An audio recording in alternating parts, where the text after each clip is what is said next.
Alors bonjour à toutes et à tous. Et en ce mardi très froid, bien que nous soyons plus en week-end, c'est l'occasion de prolonger le festival Un week-end à l'Est qui a commencé à Paris et hors les murs ce vendredi 27 novembre. C'est un festival qui a pour vocation de mettre en relation les cultures de l'Europe de l'Ouest et de l'Europe de l'Est. Et à cette occasion, nous avons la chance et l'honneur d'accueillir Mira Popović, qui vit à Paris, mais qui est ancrée également à Belgrade et qui publie des nouvelles et qui publie des livres en serbe, dont l'un a été traduit en français chez Viviane Ami, d'une terrasse à l'autre. Et Mira Popović est également journaliste et traductrice. J'animerai cette rencontre en compagnie de ma collègue Anne Coudreuse, maître de conférence habilitée à diriger des recherches en littérature. Moi-même, je suis enseignante en sciences de l'information et de la communication, ce qui va nous permettre une double approche, à la fois littéraire et, disons, en relation avec le monde culturel et des médias de votre travail, Mira Popović.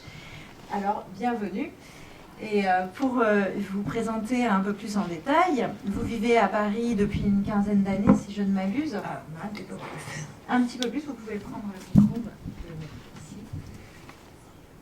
Et donc, à part, comme je le disais, d'une terrasse à l'autre et votre recueil traduit en français, mais vous venez aussi de publier un recueil en Serbie, notamment aux éditions Poetica en 2017. D'ailleurs, j'ai cru comprendre que vous nous aviez apporté des nouvelles inédites qu'on découvrira tout à l'heure. Donc après des études de journalisme, de sociologie et de communication politique à Belgrade, vous êtes toujours correspondante pour la presse serbe, en particulier dans le domaine culturel, et vous êtes aussi chroniqueuse littéraire. Et parmi vos traductions, j'ai remarqué que vous avez traduit Marguerite Duras, mais aussi la correspondance de Marcel Duchamp et Henri-Pierre Rocher, ce qui peut déjà nous donner des indices sur vos sources d'inspiration. Donc, avant d'entrer dans le vif du sujet et d'aborder en profondeur les nouvelles littéraires du recueil dont on parle, comme nous sommes face notamment à un public d'étudiants en sciences d'information et de la communication, j'aimerais savoir si vous pouvez nous donner quelques précisions sur la ligne éditoriale des journaux pour lesquels vous travaillez ou bien pour lesquels vous avez travaillé. En quoi consistent les missions d'un correspondant à étranger, c'est-à-dire vous êtes correspondante étrangère pour la presse serbe, et comment ça se passe? Est-ce qu'il vous passe des commandes? Est-ce que vous faites des propositions? Comment vous voyez la culture française avec vos yeux finalement de quelqu'un venu d'ailleurs? Et si vous avez des références de livres que vous chroniquez pour les journaux, et comme je vous l'ai déjà un peu dit avant de venir, je suis curieuse des différences entre le paysage culturel parisien, français, et le paysage culturel en Serbie. Alors ça fait beaucoup, mais dans l'ensemble, quelle relation médiatique, quelle relation culturelle entretenez-vous entre vos deux pays? Je commencerai par cette question de mon côté journaliste et correspondante. C'est intéressant comme vous êtes. D'abord, tout change. Comme je suis venue m'installer en France, j'étais la correspondante d'agence de presse et après d'un journal, un quotidien, après d'un hebdomadaire, etc.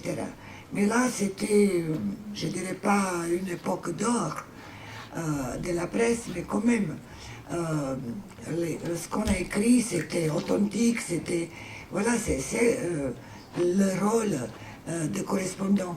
Et c'est bien qu'il est vraiment d'origine du pays pour lequel il écrit, pour quelle presse, parce qu'il porte quelque chose de sensibilité, il connaît le milieu, il connaît les lecteurs des pays où le journal est publié. Mais petit à petit, c'est l'Internet qui s'est imposé.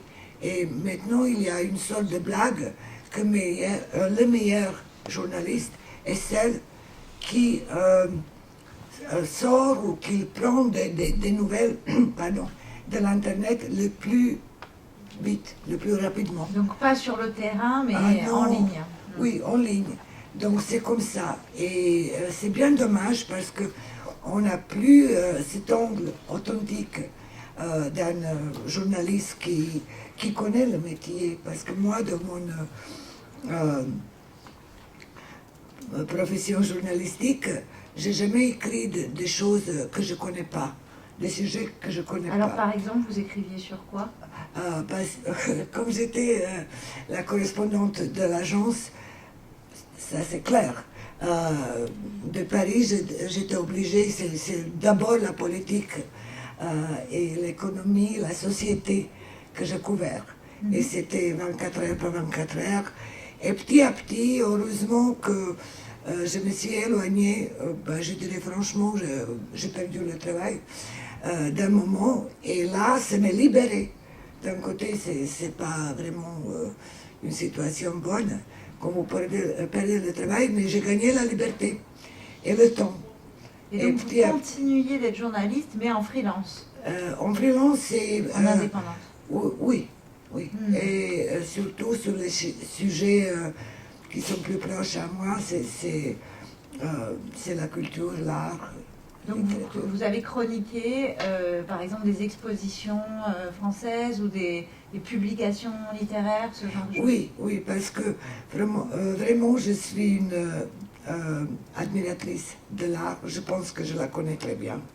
Même quand je n'écris pas, je visite des musées, des galeries, et là, Paris a tellement de possibilités, on peut se nuer dans la galerie et dans l'art, les musées de chaque côté. Mais ce qui me fascine, à part c'est la richesse, à part de l'art, de vrai. L'art, il y a des musées comme le musée de plumes, musée romantique, musée même de contrefaçon. J'ai écrit de ce musée, je ne savais pas. Il est toujours, mais dans la rue où j'habitais pendant 15 ans, rue de la Faisanderie. Il est là, et contrefaçon, ça me donnait une idée géniale. Comment on expose les choses qui sont le plagiat. Oh, c'est une découverte magnifique, vraiment. J'ai beaucoup appris, j'ai écrit quelque chose, mais c'est intéressant. Donc ce côté-là, de toutes les choses, peut-être objet d'une exposition, d'une approche artistique, d'une observation qui donne une autre signification des objets exposés. Et tout à l'heure, vous me disiez qu'à Belgrade, même s'il y a beaucoup de dynamisme culturel aujourd'hui, malheureusement, le musée national est resté fermé 15 ans.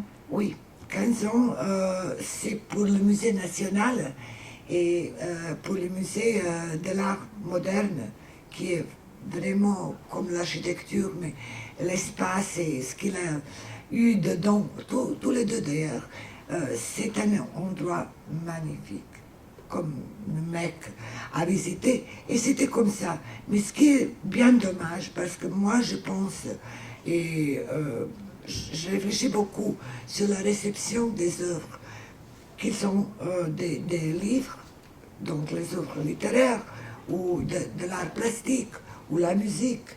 C'est la réception est très très importante. Il n'y a pas d'œuvre artistique s'il n'y a pas le public, l'audience qui le reçoit.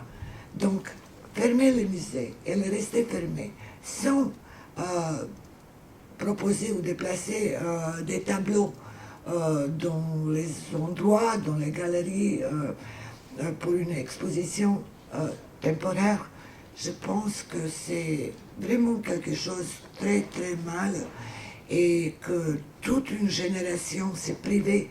Comment vous pouvez attendre que les gens auront envie de voir des expositions qu'ils n'ont pas vues, ce qui est héritage national de l'art plastique dans le musée national. Merci.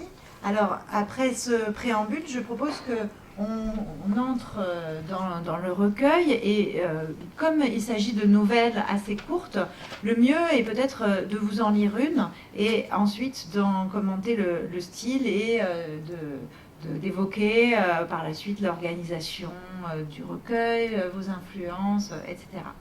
Alors, je commence par la lecture de la deuxième nouvelle qui s'appelle « La lettre ». Cela faisait partie de notre accord. Ne jamais en parler. De la lettre. De notre lettre. Celle que nous écrivions tous les deux, et chacun de son côté, à l'intention de l'autre. L'idée de la lettre est apparue au début de notre liaison, lors d'une conversation verbeuse sur le dadaïsme, l'art en tant que vécu, l'individualisme. Nous nous séduisions mutuellement. Nous avions envie d'en dire le plus possible, tout en gardant notre mystère. D'être ensemble et de rester des individus à part entière. D'avoir quelque chose que nous aurions créé à deux, mais qui, tel un enfant, ne peut être divisé. Nous avons donc commencé un échange épistolaire en convenant de ne jamais en parler, d'écrire notre réponse sur un papier que nous collerions à la fin de la lettre reçue et de renvoyer le tout. C'était parfois un véritable essai, parfois une longue confession, parfois une formule lapidaire ou encore un poème ou un dessin ou seulement un mot ou deux. Tout cela était permis et rien n'était subordonné à la critique de l'autre. Nous nous écrivions à intervalles irréguliers, parfois plusieurs fois par semaine, mais il arrivait aussi que des mois passent entre deux échanges de messages. Entre-temps, on se voyait régulièrement, se téléphonait souvent, sans jamais dire un seul mot d'elle, qui s'allongeait. Comme elle comprenait notre correspondance complète, nous nous sommes mis avec le temps à l'enrouler. Ce rouleau que nous recevions et renvoyions ne pouvait plus être posté sous forme de lettres, mais en colis. Nous ne rechignions pas devant cette contrainte technique. Notre œuvre commune nous donnait de plus en plus l'impression d'être indivisible. Il était impensable que l'un de nous pût prendre des ciseaux, découper cette bande interminable en autant d'éléments qui la constituaient et séparer ainsi nos lettres.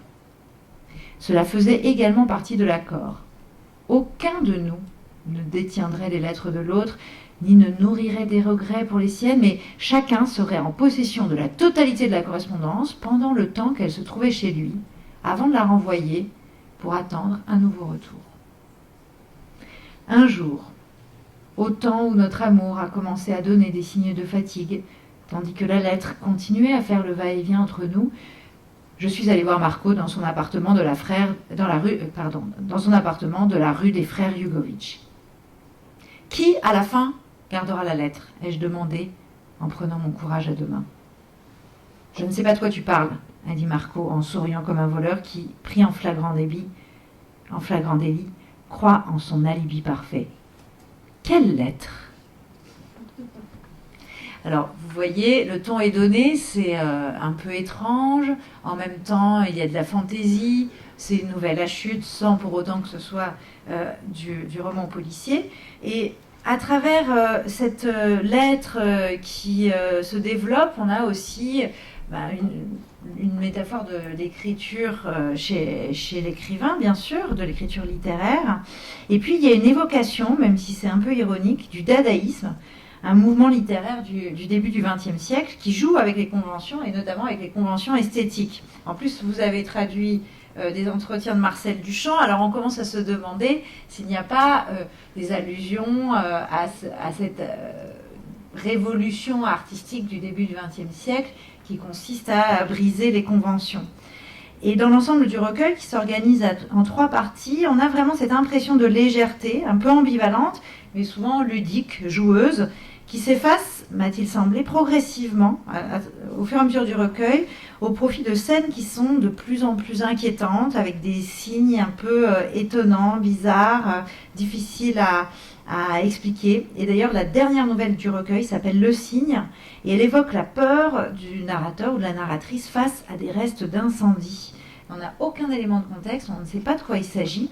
Donc sans aller dans un commentaire en profondeur, enfin vous pouvez bien sûr nous donner quelques éléments si vous voulez. En tout cas, je me suis dit que le titre, le signe, pourrait être une clé de lecture pour inviter à une interprétation symbolique de tous vos textes à travers le recueil, comme on pourrait le faire avec des rêves, parce qu'il y a quelque chose de proche du rêve dans vos nouvelles. Voilà. Donc est-ce que pour vous, il y a une clé de lecture qui nous permettrait de lire l'ensemble de vos textes sous plusieurs angles, y compris sur le plan psychologique? Moi, je pense que ça dépend des lecteurs. En tout cas, je peux avouer, je ne sais pas si c'est la réponse à la question, qu'il y a des rêves dans mon écriture.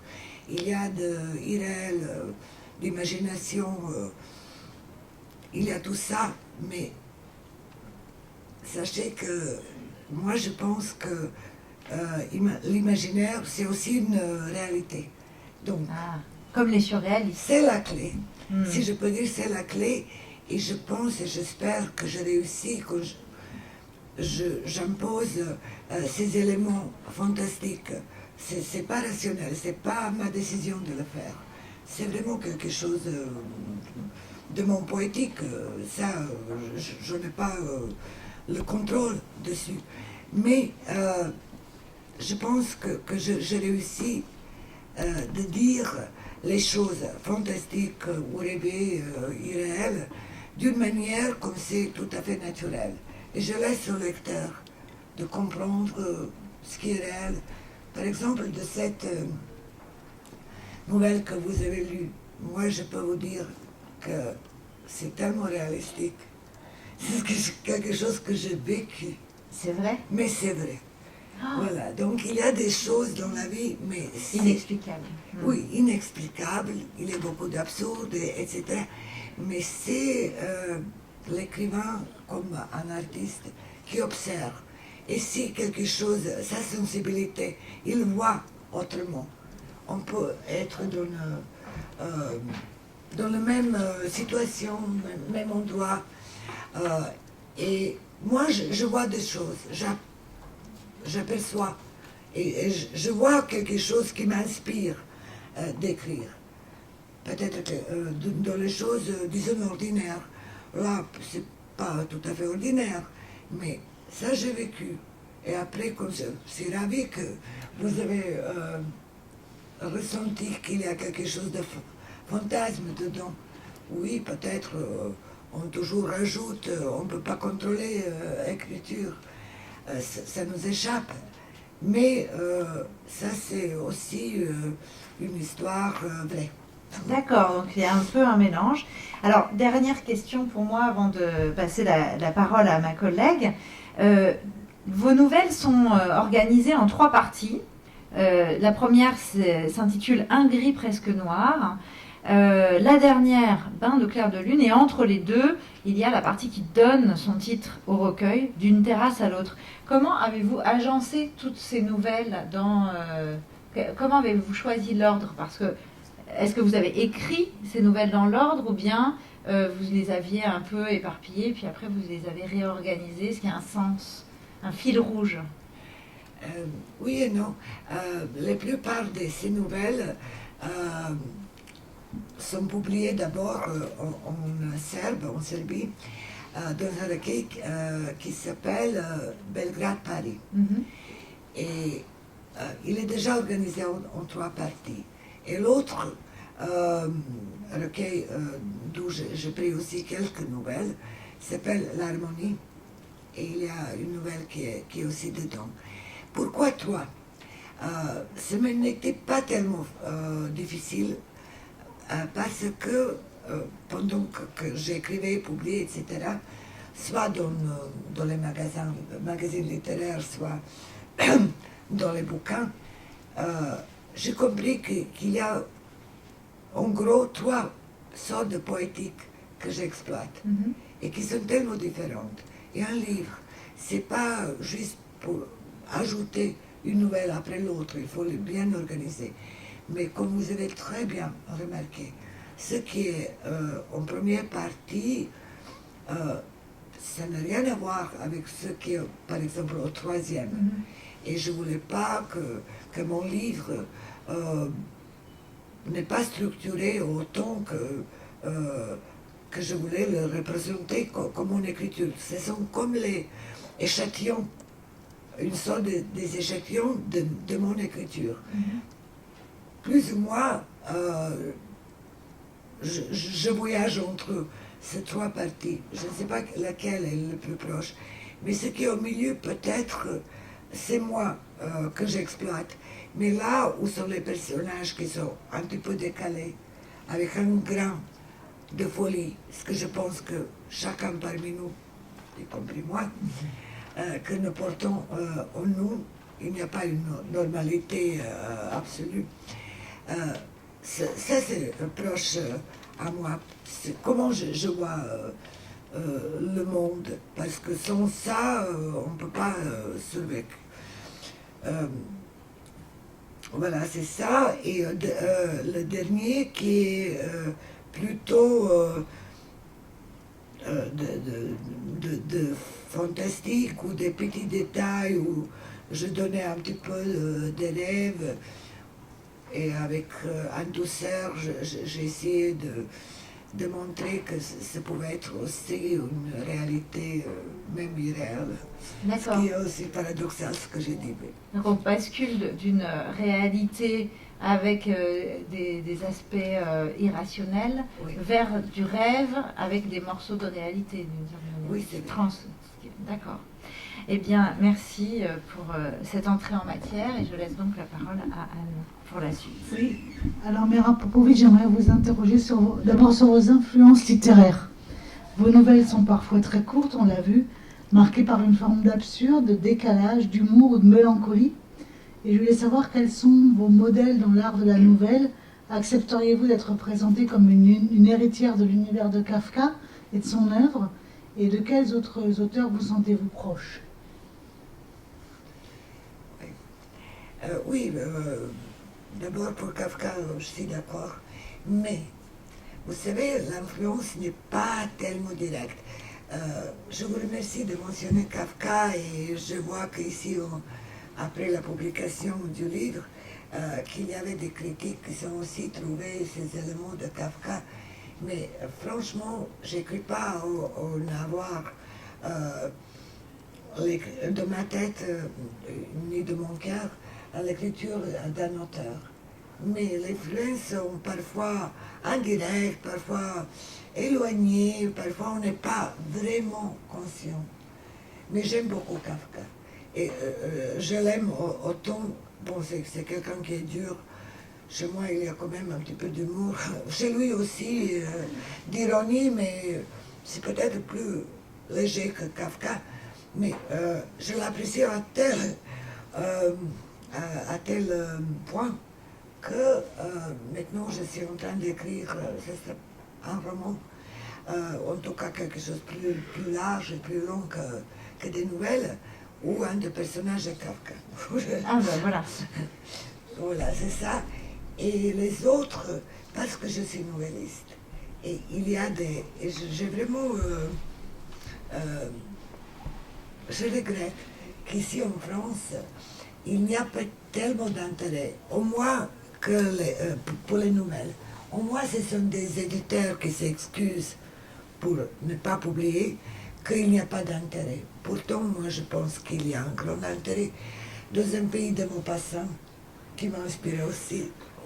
Je pense que c'est un petit peu paradoxal. Et dans l'époque où nous vivons, où tout se passe tellement rapide, de toujours mettre l'accent sur les romans, surtout les longs, épais romans, au lieu des formes courtes, je pense que c'est pas juste. Et les autres auteurs qui m'ont vraiment influencé, je ne sais pas si je peux dire influencé, mais aussi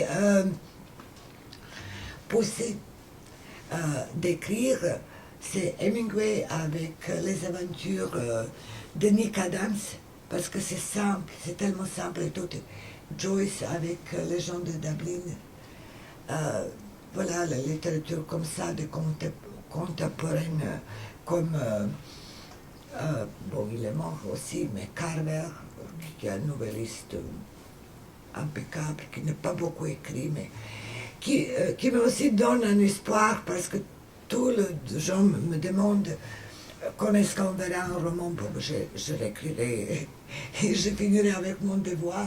Et je pense que je vais revenir vers les nouvelles. Et je suis aussi encouragée avec 2 femmes novellistes. Ce qui est prix Nobel, comment ça s'appelle? Alice Munro. Oui, Alice Munro, bien sûr, Alice Munro. Je ne pense pas que j'irai si loin. Mais étant donné qu'elle est nouvelliste et qu'elle a eu un prix si important, ça dit quand même que dans le monde, il y a intérêt Pour la nouvelle. pour la nouvelle. Et l'autre, c'est Lydia Davis, qui a eu prix Booker aussi, qui écrit tellement court. Ces nouvelles sont les cours comme dans la 3e partie de mon bouquin. Donc, ça va. Et justement, vous m'avez tout à l'heure dit que vous aviez apporté des très courtes nouvelles, dont une évoque Kafka. Alors, est-ce que tu veux la lire, Anne, ou... Oui. Métamorphose, justement. Métamorphose, comme la métamorphose de Kafka. Qui est une nouvelle aussi. Voilà, je découvre le texte au moment où je le lis. Hein. L'auteur s'est penché un moment sur mon personnage de jeune homme studio, puis il s'est attelé à d'autres chapitres qui n'avaient aucun rapport avec moi. Je me suis terriblement ennuyée en attendant mon retour dans l'histoire, et quand, une nuit, dans mon sommeil, je me suis transformée en moustique, ce changement a même eu pour effet de me divertir. Mais au moment de revenir à mon personnage dans le roman, l'auteur ne m'a pas reconnue. Il a orienté l'action dans une autre direction, et moi, il s'est mis à me chasser pour me liquider. Non, il n'a pas l'étoffe d'un Kafka. Personne n'aurait jamais entendu parler de lui si je n'avais pas été là à volter et à raconter cette histoire. Zzz. Alors, pour ceux qui ne connaîtraient pas, la métamorphose de Kafka, c'est un personnage un homme qui est métamorphosé en cafard, hein, si je me En cancrelat. Et l'histoire est racontée de son point de vue. Donc là, il y a ce qu'on appelle en littérature de l'intertextualité. Il y a vraiment une référence avec un personnage qui devient un moustique, mais l'auteur ne reconnaît pas sa qualité littéraire et le chasse, alors que ça aurait pu faire de lui le nouveau Kafka. Donc, comme vous le savez, un écrivain extrêmement célèbre qui a marqué son époque et qui est passé à postérité dans le monde entier. Je voudrais vous interroger aussi sur la question de la langue maternelle et du bilinguisme, la question de la traduction. Vous avez traduit des auteurs français en serbe, donc on avait un petit peu lesquels.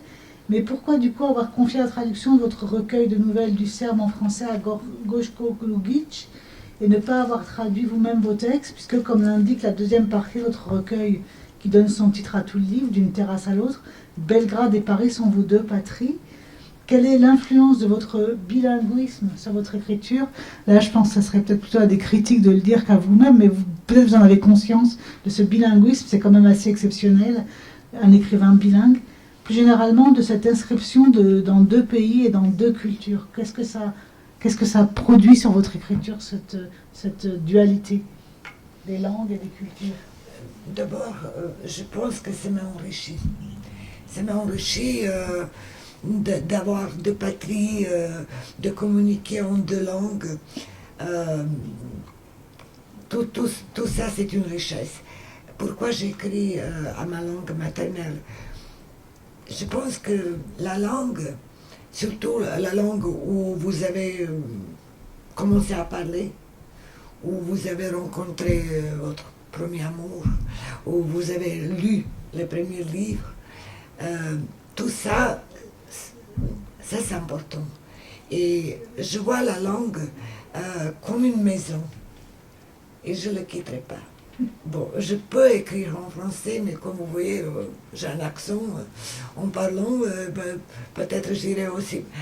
J'aurais aussi, je plaisante, en écrivant, mais je pense que c'est mieux comme ça. J'aime beaucoup les dictionnaires. J'aime beaucoup les encyclopédies. Et ça, pour chercher un mot, c'est justement mon credo. Comme il y avait une question, comment j'écris, je cherche les mots justes. Pour dire une chose, il y a tellement de synonymes, il y a tellement de manières à dire. Ça, je ressentis quand je traduis.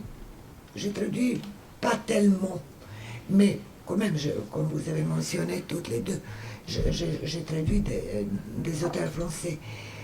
En traduction, en écriture, soit littéraire, soit journalistique. Je cherche, j'espère que je trouve les mots justes pour illustrer justement ce que je veux dire. Parce qu'il y a tellement de manières à dire quelque chose. Et ça, c'est aussi richesse. Et parfois, je parle aussi anglais, mais je dirais, c'est quand je ne suis pas contente d'une expression. Par exemple, j'écris en serbe. Et je ne suis pas contente avec le mot que j'ai choisi. D'abord, je m'adresse au dictionnaire, au idiome français. Et là, parfois, donc c'est tellement... peut-être ça paraît compliqué, mais je le fais. Je fais des croisements entre les langues. Je cherche en français. Je ne suis pas contente. Ça me revient à mon anglais. Ça pourrait être en japonais, mais je ne parle pas japonais. Donc, tout ça pour choisir cette finesse que je veux dire. Alors peut-être que pour illustrer justement ce rapport entre Belgrade et Paris, on peut lire la nouvelle D'une terrasse à l'autre qui donne son titre au recueil. Allez. D'une terrasse à l'autre. Le bateau se balançait doucement dans le port. Je m'en approchais sans entrain en regardant se préciser ses contours, ses ponts en terrasse, où des silhouettes humaines se distinguaient de plus en plus nettement. Je n'étais pas pressée. Il me restait 1 heure jusqu'au départ et j'ai décidé de l'employer à flâner sur la rive et dans les étroites ruelles adjacentes aux dalles de pierre blanche et polies. J'avais envie de voir encore une fois et de graver dans ma mémoire, tard, un endroit où, enfant, j'ai été heureuse et où, à présent, je savais que j'avais été heureuse. Personne ne m'accompagnait au bateau et je pouvais tranquillement m'abandonner à mes souvenirs, à mes réflexions sur le passé, du temps où le monde était jeune, quand notre famille, alors nombreuse, s'assemblait comme une tribu sous la treille de la vaste terrasse en marbre de la maison de tante Douchka. À présent, la tante Douchka était vieille et malade, ravagée par les douleurs, presque impotente. Quand, quelques jours auparavant, j'étais arrivée chez elle, je l'avais trouvée sur cette même terrasse dans un fauteuil en rotin, un livre ouvert sur ses genoux. Tournée vers la mer, elle regardait les bateaux et les barques, le plus souvent blancs comme neige, glisser sur le bleu profond de l'horizon. Le Mistral tardait à se lever, et alors que midi approchait, la mer n'avait pas encore commencé à s'agiter. « Tu es arrivé avec le Croatia ?» m'a-t-elle dit, nouant ses bras autour de mon cou à l'instant où je me penchais pour l'embrasser. « Le Nazor, qui autrefois faisait le même trajet, ne navigue plus, » a-t-elle ajouté. Les rochers de la plage devant la maison, le petit môle pour la barque à rame avec laquelle nous allions jadis pêcher à la palangre, la bite d'amarrage peinte en rouge éclatant, tout était là, comme au bon vieux temps. Comme toujours, les cigales chantaient dans les branchages secs et embaumés d'un bosquet de pins. « Allons sur la terrasse de l'autre côté, à l'abri de la maison. Le Mistral se lève, » m'a-t-elle dit en montrant la mer. Celle-ci était encore calme, quoique l'on pût voir une crête frisée venir du fond de l'horizon en direction du rivage. Pendant tout mon séjour, nous étions allés d'une terrasse à l'autre, selon l'heure et selon le vent. La maison était orientée de manière telle qu'on ne pouvait sentir le même vent sur 2 terrasses à la fois. Pendant que d'un côté la mer bouillonnait furieusement et le vent soufflait si fort que nous avions froid et étions obligés de mettre quelque chose de chaud, sur l'autre terrasse, à tout juste une dizaine de mètres, régnait une chaleur torride sans un souffle d'air. deux contraires au même endroit, au même moment. Comme si l'on était simultanément, ou à quelques secondes d'écart, plongé dans la frénésie et dans la torpeur. À ces terrasses, mais surtout à celles orientées vers la mer, et malgré le vent, tante Douchka et moi voguions sur nos souvenirs, submergés par l'émotion de nous être retrouvés au bout d'une quinzaine d'années. Il en était allé ainsi pendant des jours et des nuits, jusqu'à ce que d'un pas lourd, sentant que nos retrouvailles avaient été les dernières, je monte sur le bateau du début de cette histoire. Donc c'est deux terrasses à domicile, mais finalement c'est aussi la métaphore de vos deux terrasses à distance. Hein. Vous avez, comme si Paris et Belgrade étaient vos deux terrasses intérieures. Oui, ça pourrait être. Je voudrais vous interroger aussi sur l'influence des études. Vous avez fait, Judith l'a dit tout à l'heure, des études de journalisme à Belgrade, puis vous avez étudié la sociologie de la culture et de la communication politique, d'abord à Belgrade et à la Sorbonne ensuite. En quoi ces cultures, ces études ont-elles nourri votre imaginaire d'écrivain et vous ont-elles fait faire le choix de la nouvelle plutôt que du roman? Est-ce que ça a un rapport, ce choix de la nouvelle et du roman, par rapport à vos études?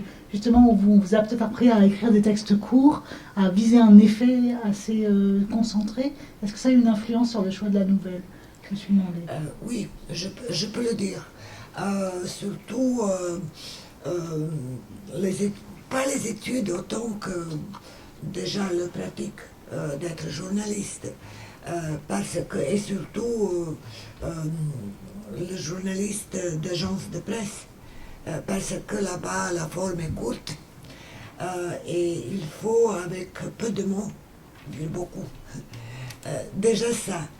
Et voilà, ça m'a sans doute poussé d'être précise, d'être claire, d'être simple. Dans les nouvelles, on ne peut pas aller en digression, dans les passages baroques, etc. Moi, je préfère, et je pense que c'est l'influence de ça. Et de l'autre côté, c'est aussi la communication, parce que j'ai étudié la communication, et tout à l'heure, spontanément, j'ai parlé de la réception qui fait partie aussi de la communication. Dès mes années d'étudiante, j'ai pensé beaucoup à cette chaîne de la naissance d'une œuvre, que ce soit la nouvelle ou le roman. C'est d'abord l'écrivain, après la publication si c'est un livre, et après la réception. Donc ça c'est important. Et pour communiquer, il vaut mieux que ce soit clair. Voilà. Et de mon cas, c'est aussi court parce que je m'exprime. Et peut-être je défends trop la nouvelle. Mais je vous dirai pourquoi. C'est pas vraiment un choix. C'est plutôt mon poétique, ma vocation. Je n'ai pas décidé rationnellement d'écrire surtout les nouvelles. Mais je pense aussi, et comment je le défends, parce que je pense qu'une nouvelle, c'est un roman le plus court. Il y a tous les éléments d'un roman. Il y a des personnages, il y a des complots, il y a d'intrigues, il y a la chute, il y a dramatique de sujet, il y a tout ça. Et c'est un vrai art de mettre tout ça en 2 pages, 3 pages, 5 pages, tout ça. Donc, et on remonte, maintenant je parle côté lecteur, on peut sauter 5, si c'est un roman épais, 50 pages, mais dans les nouvelles, parfois, on ne peut pas sauter une phrase. Et encore une chose pour défendre la nouvelle, ce que maintenant venu dans la tête, déjà enfant, quand il demande les parents ou les grands-parents de lui raconter quelque chose, il dit « raconte-moi une histoire ». Il ne dit pas « raconte-moi un roman ». Voilà. Justement, je voulais vous interroger sur les rapports entre nouvelles et romans. Mais d'abord, une question une question simple. Quelle est la première nouvelle que vous avez écrite? Est-ce qu'elle est dans le recueil ou est-ce qu'elle est beaucoup plus ancienne et elle n'est pas publiée dans ce recueil? Et est-ce que vous vous sentiez alors proche de votre activité de journaliste ou est-ce que vous cherchiez justement à vous en éloigner par une forme de fictionnalisation, quelque chose comme ça? Préférez-vous lire des romans ou des nouvelles? Donc là, je pense qu'on a la réponse. Et est-il plus facile? Ça, c'est une question qui m'intéresse beaucoup parce qu'en France, vous l'avez rappelé, c'est compliqué la publication des nouvelles. Est-il plus facile de publier des nouvelles en Serbie qu'en France? Y a-t-il une tradition de publication de nouvelles dans les journaux, par exemple, en Serbie, ce qui n'est pas le cas en France, pratiquement? Oui, il y a des revues littéraires qui publient spécifiquement des nouvelles, mais enfin, elles sont Il n'y a pas de nouvelles dans les très quotidiens, par Voilà. exemple, alors que ça se C'est très dommage. pratique dans d'autres pays. Dans AOC, maintenant, il publie donc c'est un média en ligne, et il publie des nouvelles d'écrivains, mais je pense que c'est vraiment très réservé à certains initiés. La première nouvelle que vous avez publiée, Ah et oui. ensuite, si vous avez plus de nouvelles, plus de romans. Est-ce qu'on peut publier des nouvelles dans les journaux en Serbie? Pas ça, bon, on commence par dernier. De moins en moins.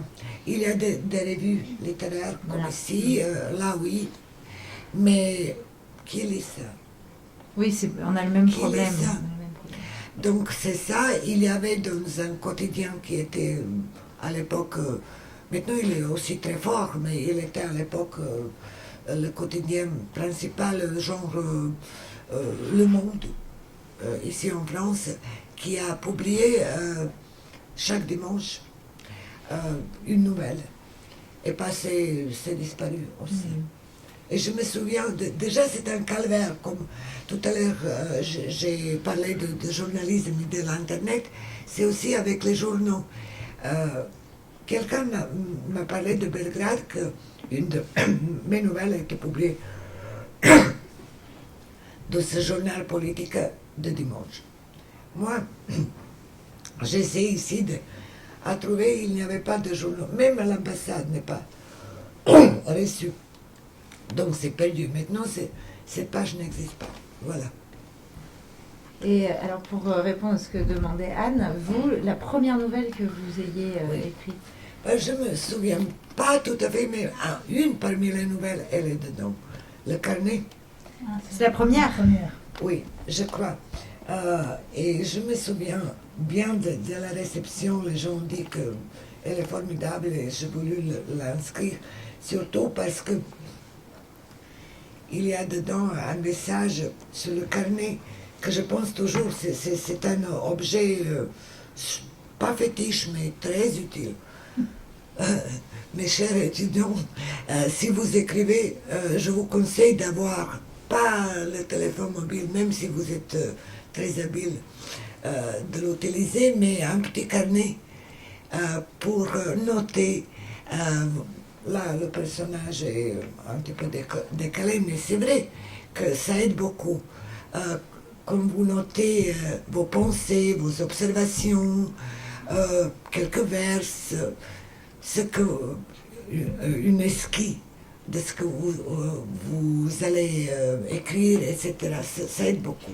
Parce que le personnage commence, pour ne pas oublier ce qu'il doit faire, il dit « Ce simple petit carnet jaune m'a incité à être plus rationnel et dès le 19 juin, je n'ai noté que ceci. 1. Regarder dans la boîte aux lettres s'il y a du courrier. 2. Dire à mon chef qu'il est un salaud. Entre parenthèses, chercher un autre emploi. 3. Mettre une chemise propre. 4. Parler avec Margareta de l'autosatisfaction, etc. » Alors il cite Nietzsche. 5. Enterrement de A.P. Nouveau cimetière, vendredi 15h45. Alors c'est très hétéroclite. Et puis à la fin, alors, de la nouvelle, il y a bon, ça, vraisemblablement Margareta ne vient plus chez le personnage. Et il se dit, bon, pour ne pas, quand elle reviendra, dit-il, c'est décidé, je l'initierai à certaines astuces de la notation, il ne perd pas espoir. Pour ne pas oublier cette résolution, je l'ai notée sur un morceau de papier que j'ai collé avec l'autre trouvé sur la radio, puis je les ai glissés ensemble entre les pages d'une rubrique particulière de mon carnet, intitulée « Tout ce qui concerne Margareta », qui devient un personnage du coup. Alors justement, je voulais vous interroger sur le refus de la morale et le choix de chutes très énigmatiques comme celle-là. Alors, vous avez vraiment des chutes extrêmement énigmatiques, très séduisantes. Dans vos nouvelles, il est difficile de conclure, même si les chutes sont particulièrement travaillées, ou précisément à cause de cela. Cultivez-vous cet art d'instaurer une forme de malaise chez votre lecteur, de le déstabiliser, de ne pas lui laisser la possibilité de s'arrêter à une morale univoque de l'histoire? Est-ce que c'est ça votre but quand vous travaillez vos chutes ainsi Non, non, c'est oui et non. Je suis contente que ce soit reçu comme ça, mais encore une fois, c'est pas une décision. Même quand je retravaille sur quelque chose, mais c'est intéressant comme les nouvelles sont nées tellement différemment. Parfois, j'ai la première phrase, juste la première phrase. Parfois, je sais de quoi je vais écrire. Très souvent, les personnages sont plus forts que moi, ils m'amènent où je ne pensais pas aller. Et parfois, j'ai l'histoire complète. J'ai la fin aussi. Mais c'est vrai que je soigne la première phrase et la chute, la dernière. Parfois, vous avez raison, mais ce n'est pas toujours le cas, que je travaille dessus. Je travaille dessus et quand je ne sais pas comment finir, je laisse la porte ouverte, que c'est le lecteur qui finit mon histoire. Alors, justement, je voulais savoir si vous écrivez tout de suite dans ce format très court ou si vos textes sont beaucoup retravaillés, repris, réduits, et combien de temps il y a dans votre travail, par exemple, entre le premier jet d'une nouvelle et sa forme définitive. À vous lire, il semble que le plus banal, le plus quotidien, le plus familier puisse devenir un objet littéraire étrangement inquiétant, et je me demande si l'angoisse pourrait être définie comme une forme de moteur de votre écriture, une façon de faire surgir l'angoisse, la vôtre et puis celle du lecteur quand il vous lit, avec toujours une forme d'humour qui vient la tempérer un petit peu, mais il y a quand même beaucoup de situations très angoissantes. Par exemple, cette femme qui entre dans un taxi et qui, simplement en regardant la nuque du chauffeur, croit reconnaître quelqu'un. C'est à la fois très, très romanesque, ça c'est une situation très romanesque, mais comme c'est ramassé comme ça, c'est assez angoissant aussi.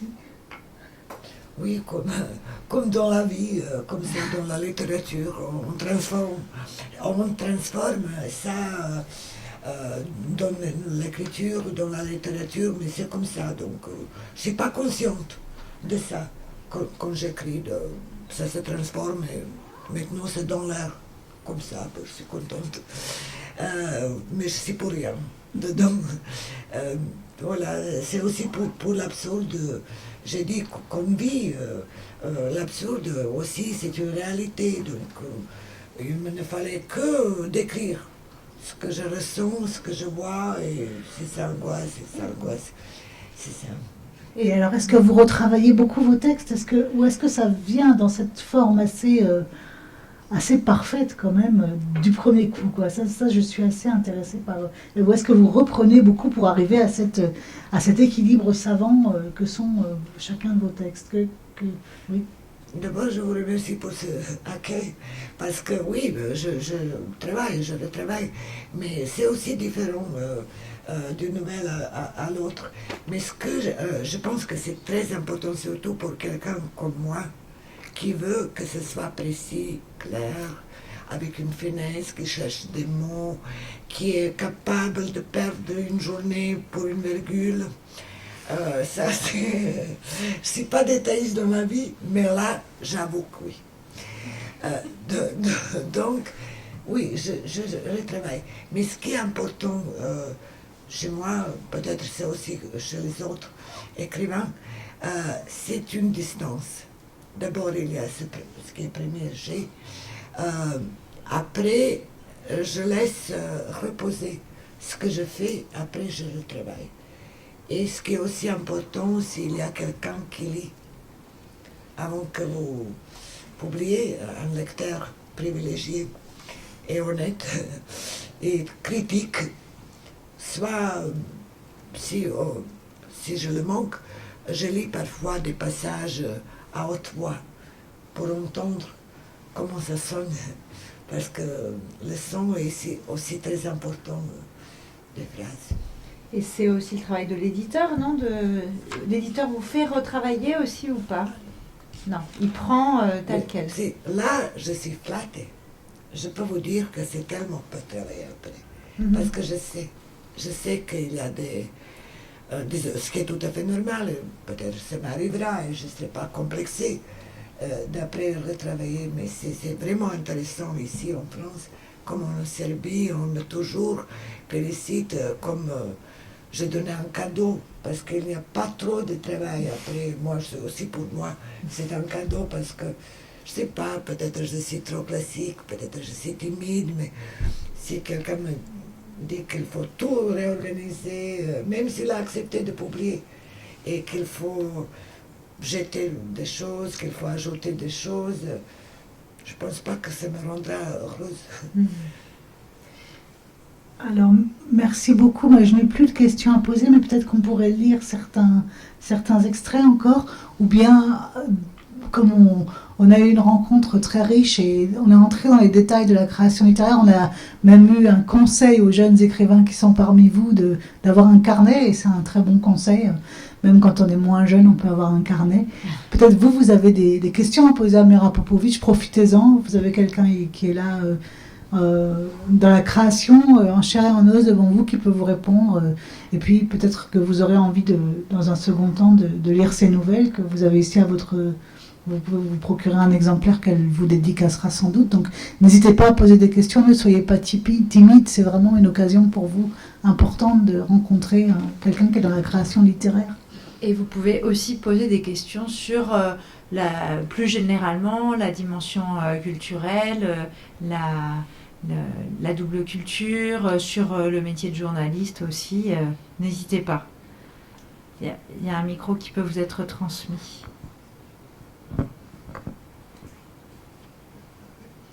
Raphaël, tu voulais poser une question? Non? Alors, ce qu'on peut peut-être faire, c'est effectivement lire une ou deux mini-nouvelles. Et si vous avez envie de réagir, vous pouvez, bien entendu. Et si vous êtes là, vous avez des idées, des questions à poser, vous pourrez peut-être les poser en privé après et continuer la discussion avec nous un petit peu plus tard. Au Café Expo, la rencontre se poursuit au Café Expo. Alors, je vais vous lire. Donc, ce sont des textes inédits. Mira Popović les a écrits exprès pour la rencontre. Je crois qu'il faut que vous... Vous les avez écrits pour la rencontre? Non, ils étaient en serbe et ils ont été traduits. Oui, voilà. J'ai publié dans le livre, je vous dirai juste le contexte. Ah oui. Le recueil s'appelle personnage. Attendez. La société des personnages rejetés. Voilà. Donc, comme si Alors, c'est celle-ci, la société des auteurs rejetés? On l'a déjà lu. On l'a pas lu encore. Tous sont Tous sont dans cette même... on va peut-être commencer par celle-ci. Alors, comme si, en cette période où on s'apprête à une grève générale dans le pays, comme si des personnages de romans délaissés par leurs auteurs s'organisaient eux aussi pour contester cette décision. Alors la nouvelle s'appelle « Voleur de mots ». Je suis un voleur de mots, personnage né de l'imagination d'un écrivain talentueux mais naïf. Naïf car il n'a pas prévu que ma soif de pillage deviendrait insatiable et que je m'acharnerais même sur lui. Bref, j'ai fini par le dépouiller jusqu'au dernier mot. Il n'a plus de quoi achever une nouvelle, il a dû renoncer à son roman, car j'ai été le plus disert des membres de la société des personnages rejetés, jusqu'au jour où je me suis rendu compte que ma richesse fondait chaque fois que j'ouvrais la bouche. C'est avec le peu de mots qu'il me restait encore que je viens de dire tout ce qu'il y avait à dire sur mon compte. Donc c'est aussi une mise en abîme un peu ironique de l'art de la nouvelle qui finalement a dit en peu de mots ce que le roman, comme vous l'avez indiqué, prendrait beaucoup plus de pages pour lire. Je lis aussi celle-ci, alors, la légèreté du poids.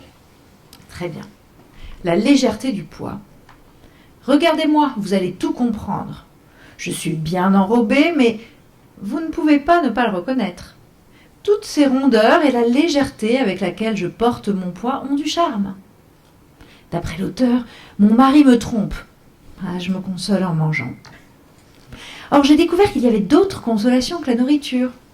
De plus en plus souvent, l'auteur me surprenait au lit avec des héros d'autres romans, dans des œuvres d'autres écrivains. Et il avait du mal à me faire retourner dans son histoire. Il m'a reproché d'être une femme légère, a interrompu l'écriture de son roman et posé une condition pour s'y remettre. Je devais maigrir. Or, il est apparu que le régime est une bouchée trop grosse pour moi. Merci. Peut-être une réaction avant de conclure cette rencontre. Je suppose que, je ne sais pas si parmi vous, il y a des lecteurs de nouvelles. Est-ce que certains parmi vous aiment les nouvelles ou en étudiant peut-être dans le secondaire, on parlait tout à l'heure de Maupassant ou de Kafka. Est-ce que vous avez lu des nouvelles de ces auteurs? Est-ce que ça vous a plu? Est-ce que là, ça vous intrigue? Alors, nos étudiants sont cachés comme les personnages des romans qui se seraient évaporés. Donc, on va peut-être clore cette rencontre maintenant et continuer la discussion pour ceux qui le souhaitent. Vous pouvez voir Mira Popović et donc vous procurer, comme l'a dit Anne, un exemplaire d'une terrasse à l'autre, et ceux qui le souhaitent peuvent nous suivre au Café Expo. Merci pour votre attention. Merci Mira Popović et merci Anne. Merci également au service culturel et à la bibliothèque universitaire de nous accueillir.